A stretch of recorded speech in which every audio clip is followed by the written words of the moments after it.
YouTube land, this is Brenton coming to you from Lexington, Kentucky again.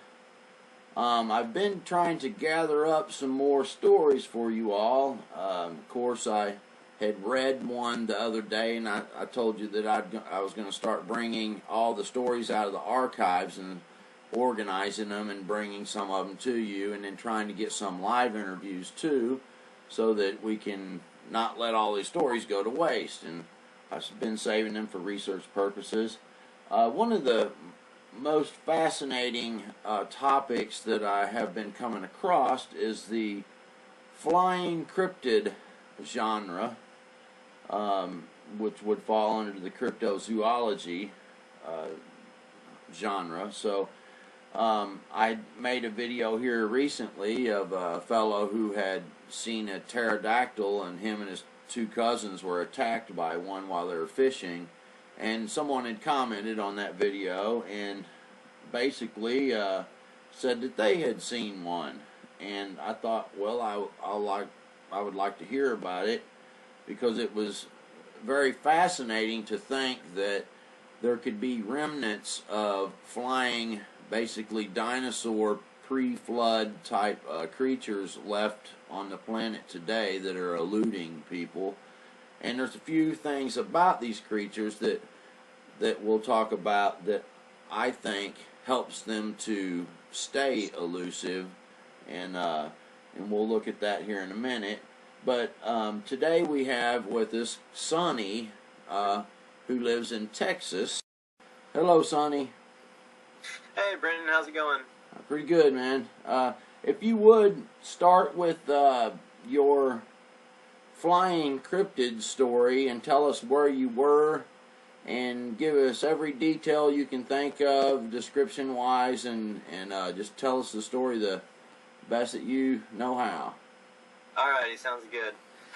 Well, basically, it was my mom and I. We were driving in our car. We were coming back into San Antonio from a little city just south called Elmendorf, which is, if you're on your way to Corpus Christi from San Antonio, it's right in between. It's a kind of a small little area. Both sides of that whole little town is just kind of foresty and little deserty looking.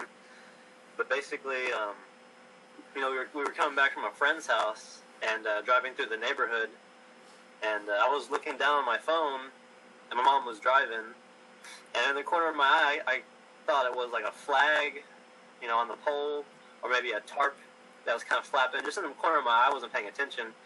But my mom said, "I think that's a Jurassic Park dinosaur."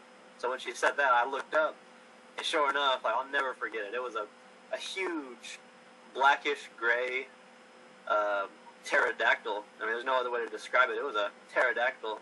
Had a long skull, huge wings. Like I said, I thought it was a flag that had come loose or something. And right when it flew by, it kind of went in front of a light, so the light was completely blocked out. Totally crazy. And huge wings. It looked like the wings were kind of connected to the feet a little bit. Little claw feet. The whole thing was huge. I'd say it was probably about 16 to 20 foot long, maybe even bigger than that. But it was just totally blew us away. Ever since then, we still talk about that. And so was this at nighttime? It was nighttime. Had to have been around 11 o'clock. Okay, and was there a body of water or a river or anything like that near? Well, like I said, it's by Corpus. It's kind of in between San Antonio and Corpus Christi, and that's the ocean. But aside from that, there is actually a few lakes that's in the area. Okay. As well as like a canyon type desert area. Okay. And forest area as well. It's right. Kind of open plains. Right. And then the crazy thing is in that neighborhood, because we had a friend that lived there, so we were visiting often. We always noticed there's a lot of stray dogs in that neighborhood. Different dogs, every time we come by, there's always stray dogs running around. So, right. Talking about it later, we thought maybe it was trying to find something to eat over there. Wow, that's interesting. Yeah, that might have been real possible. Yeah. The reason I ask is because they seem to be near water in the reports that I have heard, like rivers or lakes, and some kind of hilly area that's rocky. Right. Some, because they're so big, it'd be hard for them to land in the woods. Yeah. You know what I mean? For sure. So that's really perfect territory where you're talking about, because San Antonio has got some deserty looking areas, doesn't it? Yeah, it does. In the hill country, especially, you can drive for miles and miles and see no homes, just plains, and if you're out in the hill country, of course.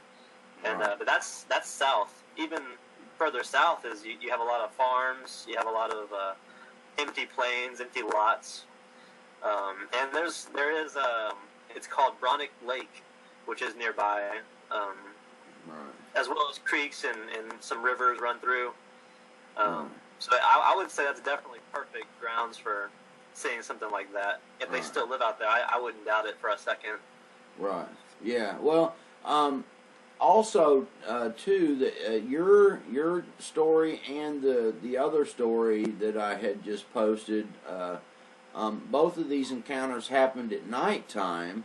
Right. And one interesting thing about it was that the creature is a charcoal, kind of black grayish color, something that would blend perfectly with the night sky. Definitely. In other words, if it was flying over kind of higher or something like that, would it be pretty hard to see it unless it was close? If it was flying high, number one, I don't think you would think to even look up just randomly to see them in that area. Two, and it would definitely have to be pretty close. And it was not too far off the ground. I'd say about 30 feet off the ground. It was flying pretty low. Right. Now, on the head, it had the long bone thing comes off the back of the head, right? Definitely. Now, did you see did it come to a point, or can you give a description of what you saw? The impression I got was, it seemed like, the word I want to use is like, it looked like the whole body was sharp. Like, it looked like it had sharp claws for feet or talons. The wings looked very sharp, pointy, several points on the wings, I'd say. And the head was pointy as well, from the beak to the back of the head, very pointy. Okay. The other guy that had seen one, he said it looked like a bulb-like thing at the end of the long. Maybe that was a different kind or something like that. Yeah, I heard him say that, and I was kind of thinking, I was like, I never heard of anything like that. Now, when you looked at this thing, did it have any feathers? I would say no feathers. Looked like leather, like old leather. Right. So it was basically skin, what you would think of as a dinosaur-looking creature, I guess, huh? Yeah, that's the only way to describe it. My mom said it was like a Jurassic Park dinosaur, so when I looked up, it looked like a huge, kind of like a bat at first. That's what my mind wanted to believe, like it was a giant bat. But then when I looked at it for a few moments as it flew by, that was definitely a dinosaur. Craziest thing I ever saw. Right. Do you think that these things must be nocturnal? As I researched them a little bit after that, there was reports of people saying that they saw them during the day as well. But I think nocturnal would definitely make more sense, because it just seems like people don't see them very often, and they probably come out at night. Right. Yeah. The color that they are, and if they came out at nighttime, that would certainly make a lot more sense, because they're so big you would see them more often if they were flying around and about, and even in some of the areas that there's not many people. There's some people. And have you ever heard of anyone else in your area that might have seen something like that, or? I personally, you know what? I had one more friend who said that they thought they saw something like that. This was, he had told me about in 2010 or so. I had seen this in about 2008. 2010 or so, I was working further north, on the other side of San Antonio, in an area called Garden Ridge, where there's a lot of caverns in that area. And my friend swears up and down that he saw a pterodactyl one time. And he asked me, would you think I was crazy if I told you I saw a pterodactyl? And when he said that, I was like, you gotta be kidding me. That's insane that you would even say that, because I totally saw a pterodactyl too. Yeah. Yeah, I mean, I couldn't imagine, man. That would be incredible to see such a thing, man. That's amazing. I think that most people don't believe they exist, and if they did, there would probably be more people out looking for them. Yeah, for sure. Right. Now, you said there was a lot of stray dogs around there. Yeah. Do you feel like the creature was big enough to pick up a dog and carry it off?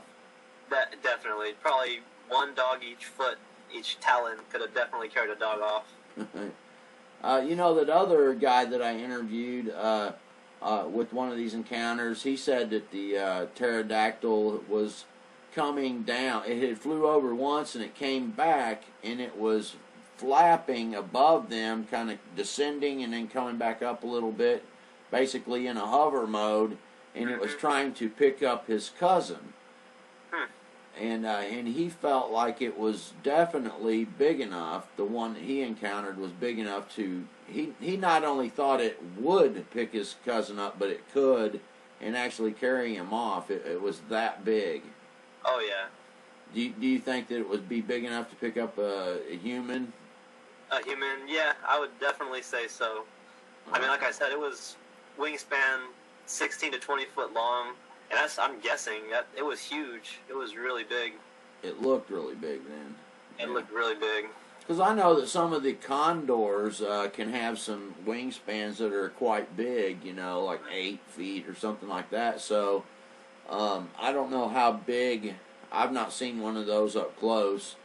I've seen some fairly big birds before, vultures and things like that. But to see something in the sky and it looks really big, then it's a lot of times it's a lot bigger than you are thinking it is, because without a comparison, if it just looks huge, then I'd say that you're probably looking at something that's at least what you're saying, if not more, in size. And now every time I see a big bird or anything in the corner of my eye, I always look up with my phone and I check it, because I'm determined to catch something like that on film, because I know it exists. It's real. It's crazy. Wow. Do you ever think about maybe grabbing a camera and going out towards that area and scoping out the? I think it would probably nest in some of those rocky areas.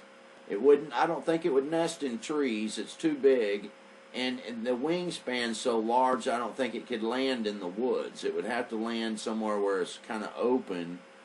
So in the other encounter, there was some hilly, rocky areas, kind of like what you're describing, but it was, not desert-like over where he's talking about. But I feel like they would nest in areas like that where they could land easily and high, where they would have a view and be able to take off without a lot of effort, and use like the updrafts and things like that, thermals and. It didn't seem like a very agile flying bird. It definitely kind of looked like it was a struggle of a fly that it was doing. So it would definitely, I could definitely see him like gathering in caves or something like that, because where my friend said he saw it was north of San Antonio, and not too far from the Natural Bridge Caverns, which is the largest cave system in South Texas. So I could definitely see, and a lot of that cave is actually gated off, where you can't go past a certain point. Right. As well as with Elmendorf, because I'll drive to and from there every now and then, and a lot of that area is like gated off with barbed wire. To where if you want to try to get off the highway and kind of trek into the woods, you have to climb a barbed wire fence. Right. Definitely tricky to get to. Now, were you able to see like the beak on it and kind of how that was made, or any teeth, anything like that, or? Mouth closed. It looked like a point. Like it looked like a point on this end and a point on the back of its head. Beak beak, like a double beak, but just a beak on this side with a pointed aerodynamic shaped head. Right. Yeah, that shape is undeniable. I mean, it's definitely a very recognizable thing. And the now how the wings came down to the feet. What did that look like? That for some reason that's always in my head. It looked like as it was flying, maybe the feet were kind of like as the wings were flying, it looked like the feet kind of flapped as well, but as if the wings and the feet were connected. Right. That's for some reason I remember that. Like I remember seeing the feet come down and go back up, like it was, like it's part of the wing structure. Right. Exactly. Yeah. Wow. And I want to say it had a tail, a pointy tail. You felt like it had a tail? Yeah, I think it had a tail for sure as well. Pointy, maybe about a couple of feet, about 3 or 4 feet past the feet. Huh. Yeah, I don't know. That's interesting. I'm trying to picture some of the drawings. But see, a lot of times whenever we see drawings or skeletons and things like that from, scientists, what they only put together what they think that the creature looked like.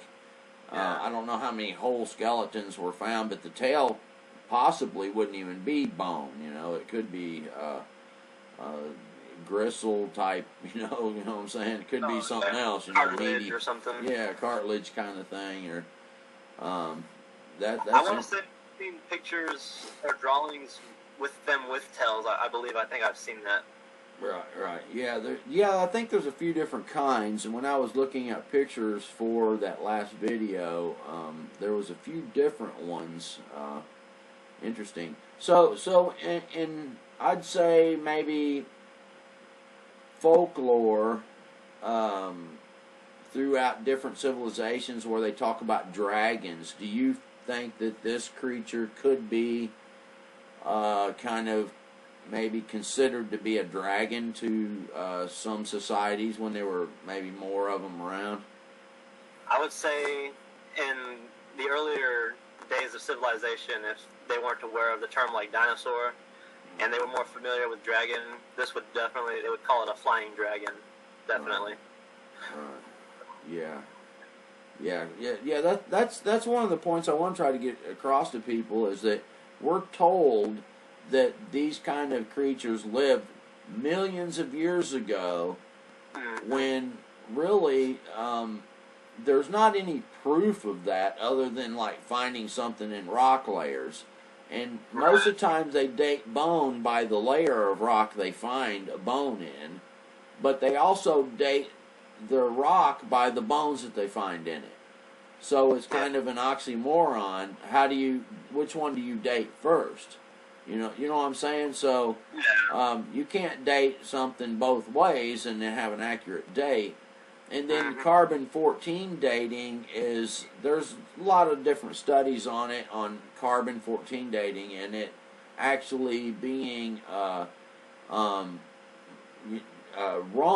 in its ability to date back past like 4,500, 5,000 years, because of an equilibrium kind of problem, and you'd have to look that up, but it's been, I think, fairly well proven that carbon-14 dating is not accurate, and dating fossils by the geologic column that they're in is not accurate either.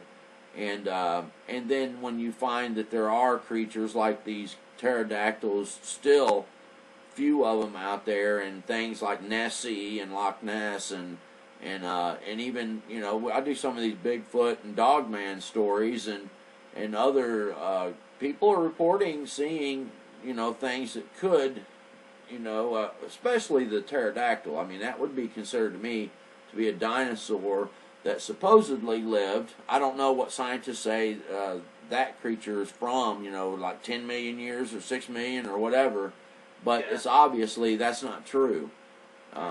It looks to me like they exist now. I mean, in my research that I've done on my own, I've come to the conclusion that the Bible creation story is far more accurate and trustworthy than most scientific theories that you can come across. So now I'm at the point to where I think creatures like that were more pre-flood than millions of years ago. Right. I would think those are survivors from before the flood, if anything. Right. Yeah. And and being a flying creature, they might have been able to elude the flood. Yeah.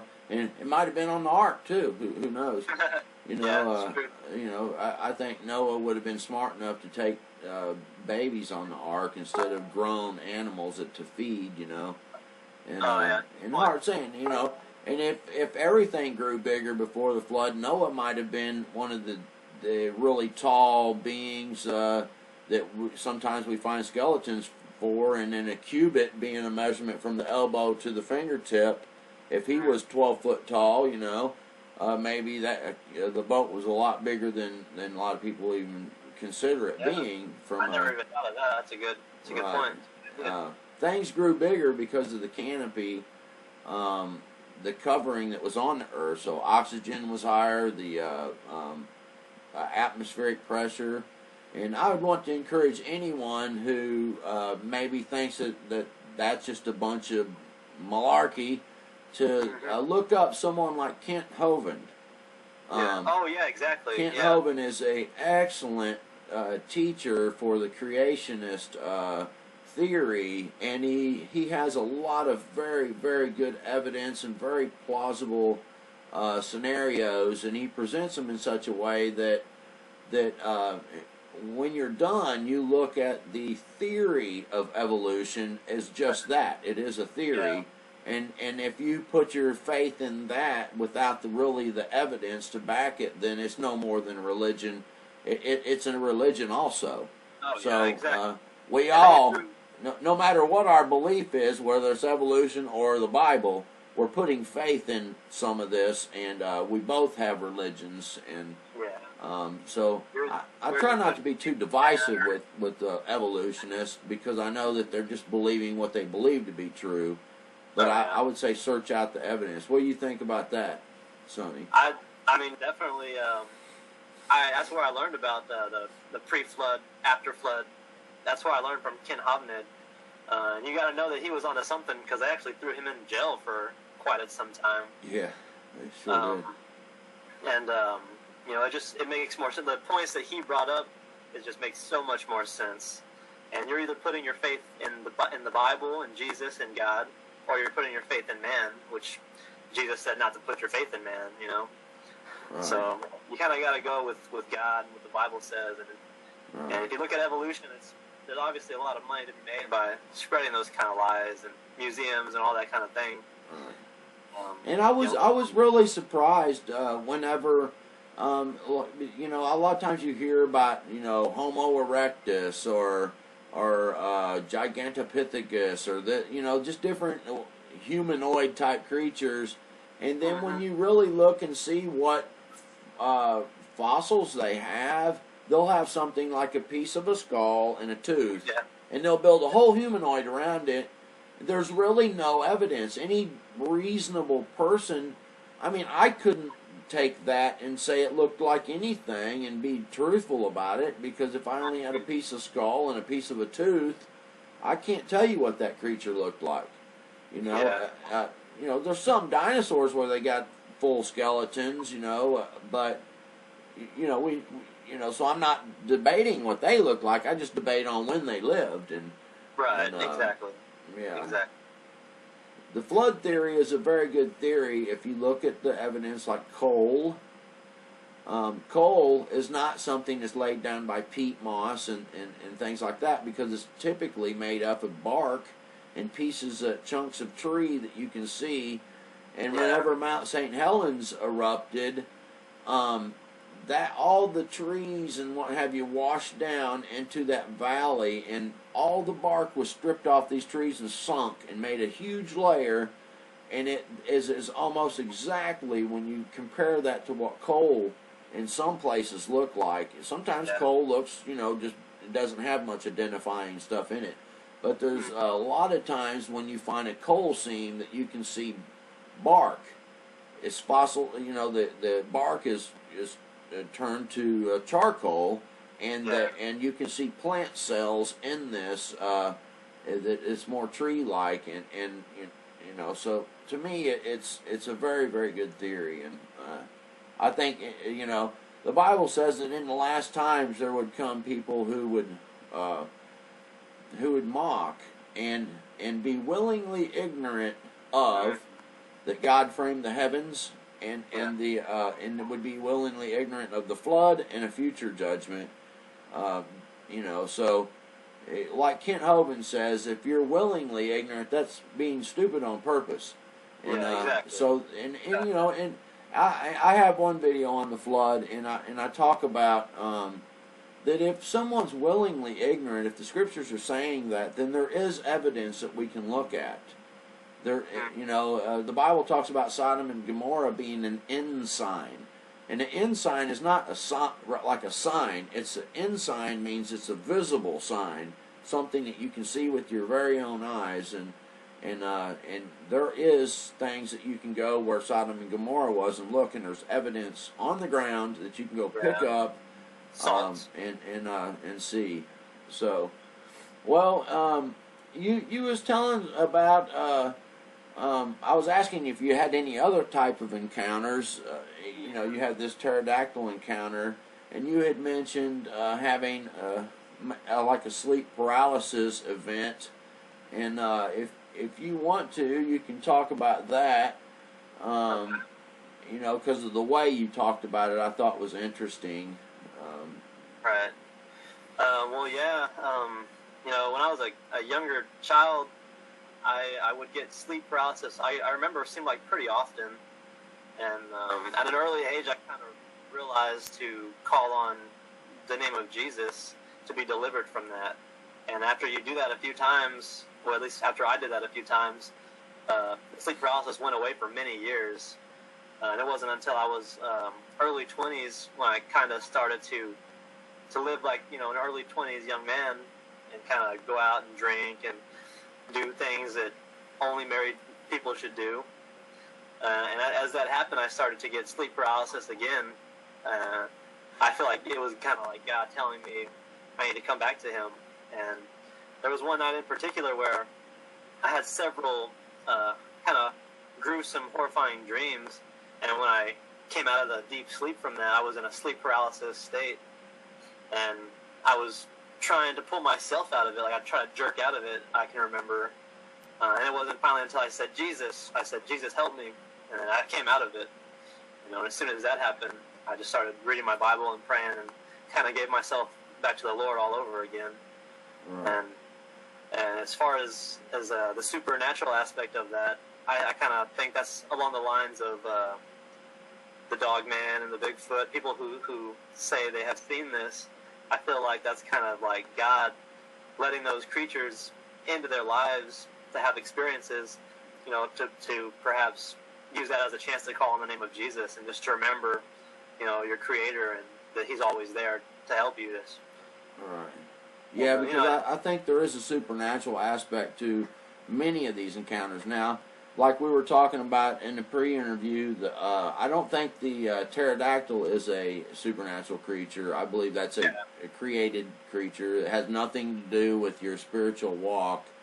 But I do find it interesting that when you had sleep paralysis, and you know, when it reoccurred in your life, that you took that to be something that pushed you to God, and the way that you perceived that being was something that God let happen to basically help you to call on Him and trust in Him. And that's a pretty good attitude to have about it. You know, when Adam and Eve sinned, they ran from God. And after Jesus has died on the cross and what have you, whenever we sin, we should always run to God, not from Him. And, exactly. And so that was pretty cool, man. That you let His chastisement or these events happen in your life to be something that was positive, and you decided to make that into a positive where you could have been negative about it and went further. So that was pretty cool, man. I think that you did a great job there. Thank you. I've heard a lot of people talk about sleep paralysis and their theories on it. I've always kind of had a Christian point of view, and I've always considered Jesus in my heart, and I've always considered him there watching me and watching over me. So when those things would happen, it didn't take much for me to realize that I was kind of putting Jesus to the side a little bit and living my own life, as well as for when I should have been glorifying God in all aspects of my life and just including him in everything. And when I had got the sleep paralysis that one time after those horrifying dreams, I knew God needs to be a stronger presence in my life once again. And once he started to deliver me from all kinds of sins, and I took everything to him at that point. And the little problem I had, Jesus says, take it all to him. Take all your problems, bear all your problems, and that's what I started doing. Yeah. You know that I always have seen the sleep paralysis thing as a spiritual force. Yeah. Because even when you wake up, it's not that you wake up and then your body is still asleep and because it's a mechanism to keep you from doing this or that. I think the paralysis mode is an ability that the spiritual beings have to put you into, and what the Bible would have called smoke with blindness, or like when you take the Sodom and Gomorrah story where the angel, these men were trying to get into the house to know the angels, basically have sex with them, and the Bible says that the angels told Lot to stand back, and they smote them men with blindness, all the guys that were outside suffering the door trying to get in, and it said they wearied themselves to find the door. So they had some kind of physical hindrance, and they were wearying themselves to try to get to that door. You know what I mean? So there was a physical aspect to it. And I almost, sometimes when I hear some of the stories that I've collected and make videos on, sometimes people will say they was trying to move their arm and it was like moving through quicksand, and they were wearying themselves to move. Mm-hmm. And I think I never thought of it like that. It's definitely right. And that's why I search these mysteries with the biblical worldview, and that's why I call the channel. I used to call it Brent and Son, but I changed it here recently because I had the show I call Mysteries to Search, and we search out these mysteries because it's the glory of God to conceal the thing or matter, and it's the glory of a king to search out a thing.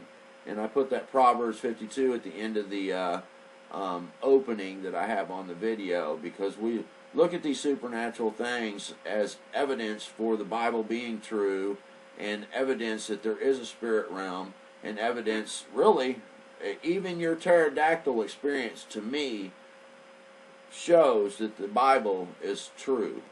Yeah, for sure. Dinosaurs, this earth is more young than people think, even if there's a little bit of debate where 10,000, 6,000 or whatever. I'm not too concerned about that, but it's not millions and billions of years old.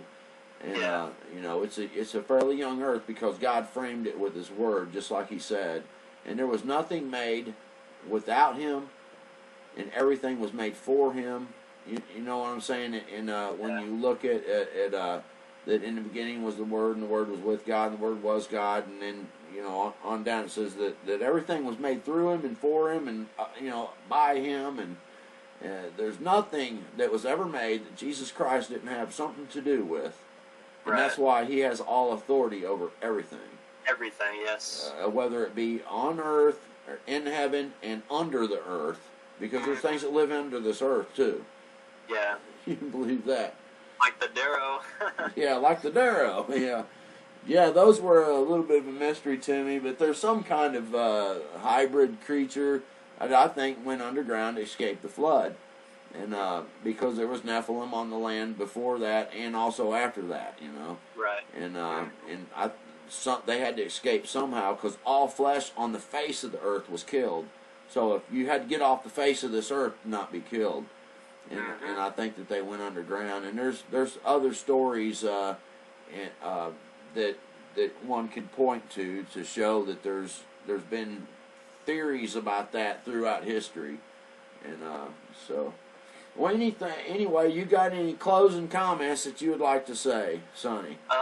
Yeah, I was actually thinking in regards to like people who experience the Dogman or the Sasquatch, Bigfoot, or any kind of paranormal creature or activity like that.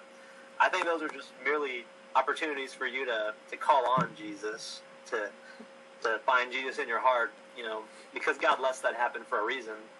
And I think that the moment that you do call on Jesus for that is the moment that kind of thing will stop happening to you.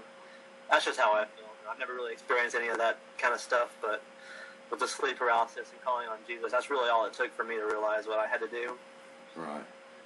Now, did you see the one video that I had about the Dogman future coming war? Of the field, beast of the field and stuff. Something I brought up something out of Revelations where it talks about this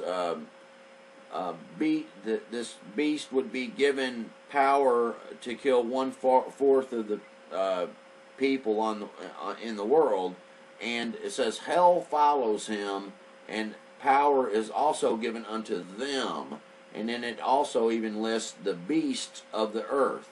So there seems to be some point where this fallen angel is given authority to kill, and he's also powers given unto other creatures and beasts to do it also.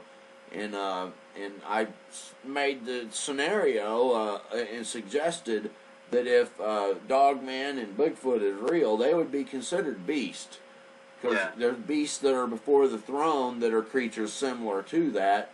And there are, they would be considered beasts, in my opinion. And, and I think I could prove that from the Bible.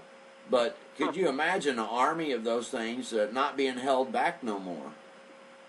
That's a good point, because they probably are at this point held back, at least for the most part, just enough to terrorize you, but not to harm you. Right. I couldn't even imagine what would happen if a Dogman or a Sasquatch was able to lay its hands on somebody. Oh my goodness, it'd be horrible. Yeah. And you could wonder why the Bible says that men's heart will fail them for fear for what's coming upon the world. I mean, to me, I don't know. That just comes to my mind. If I was to know that these Dogman creatures were coming and they can touch me, my heart would fail me for fear. Believe that. Yeah. But the good news is this is only going to happen to a fourth part. Right. So that's 3/4 of people that I believe might be repentant. Yeah, exactly. If you don't believe in Jesus, you might start believing in Jesus real quick. You know what I'm saying? I find peace in the idea that if it happens, God lets it happen, and if I die, God let me die. And I think my attitude alone in that, at least God knows my heart. God knows where I'm at. I'm okay with that because God's in control of the situation. Yeah. These bodies, the Lord will resurrect us. If we die, then He's going to resurrect this body, and if He comes back before we die, then we'll be translated. And so it's all good news to a believer. Even if a Dogman came by and whacked me with those long claws and cut me in half, it would not be good. I wouldn't like it, but I'm gonna live forever with the Lord. Hopefully, I hope the Lord says, "Good, well done, good and faithful servant." It sounds like you're on that track too for fighting the good fight of faith. Yes, sir. But Sonny, I really appreciate you coming on, man. I know we kind of strayed from that topic, but that's okay. This is been a good discussion. I've enjoyed it, and I hope the subscribers enjoy it. So I thank you very much. Yeah, Brenton, no problem. I appreciate you letting me get on your channel like this. Very cool. All right. Well, any time, man. If you know of anybody that has a story, send them my way. If they want to, You know, if you ever have anything come up or any idea or something that you think would be good, just let me know, man. And Sounds good. I'll be sure to hear what you have to say, and we'll figure something out. Yeah, that sounds good, man. I appreciate that. All right. Yeah, anyway, you all, I ask that you subscribe, share these videos, like these videos, and if you want to contribute, go to Facebook Mysteries to Search. You can contribute there, or you can contribute on the fan funding. But I prefer that you go to Facebook Mysteries to Search, and you can also do that through Gmail. I appreciate all the new subscribers. We recently passed that 10,000 subscriber mark, and about 2.3 million views. So I only have that success because you all watch and you comment and like and subscribe, and you do all those things, and that's what gives me this success. So thank you very much for your time and for watching these videos. God bless, and I'll see you on the next video.